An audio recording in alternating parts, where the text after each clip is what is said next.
Two teens accused of violently stabbing a 17-year-old girl are now facing attempted murder charges. The attack happened on July 5th at the victim's grandfather's house in West Seattle. Today, a judge told both suspects they could be a serious threat to the community. Fox 13's Frankie Thompson spoke with the victim's sister about how she managed to survive. That's our youngest sister. Holding on to the good times, Jasmine Goodwin finds comfort looking at old family pictures with her little sister by her side. It's really fun to reminisce on those fun memories, and as we work through the coming weeks and months, probably years, we hope that we can just build more of those memories with her. Memories that will help Goodwin ease the pain as her sister, now 17 years old, is recovering from a vicious attack. Half of her face is almost immobile because they stabbed her through the cheek and into her mouth. Two teen suspects, the boy just 15 years old, are both accused of violently stabbing Goodwin's sister. Both suspects appeared in juvenile court, now facing serious consequences. Finding of one count of attempted murder in the second degree, Your Honor. The attack happened on this street in West Seattle's Delridge neighborhood. Goodwin's sister has been living in the area for only a couple of months, caring for her 83-year-old grandfather who is recovering from multiple surgeries. Goodwin says in that short time, her sister met the two teens at a career training program, befriended them, and invited them over to the house. It sounds like that evening they returned, entered through the back door, locked the door behind them so my sister could not get out.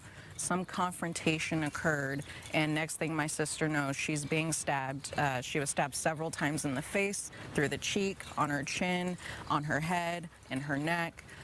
All over her body. Somehow Goodwin's sister managed to escape and lock the door from her attackers, but instantly collapsed as she was quickly losing blood.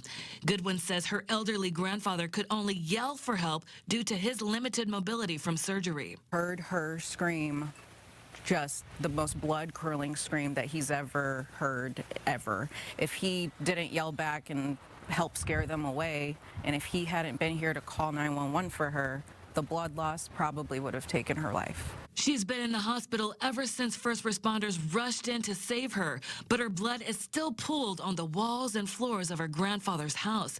It's why Goodwin started a fundraiser to help collect money to clean it and no longer haunt him. He doesn't deserve to have to pay literally for what these criminals did to not only his home, but to his granddaughter. The suspects now ordered to secure detention as their cases move forward in the judicial system.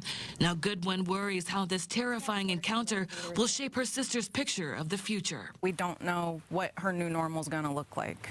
Is her face going to start to work again on one side? Are the scars going to be visible? Are her emotional scars going to heal? Is she going to trust people again? I mean, the evil is mind-boggling in this attack. I have a couple of questions, and maybe you went over this, but how did she know them in the first place, and then where did they actually catch them? And that is fast work by SPD.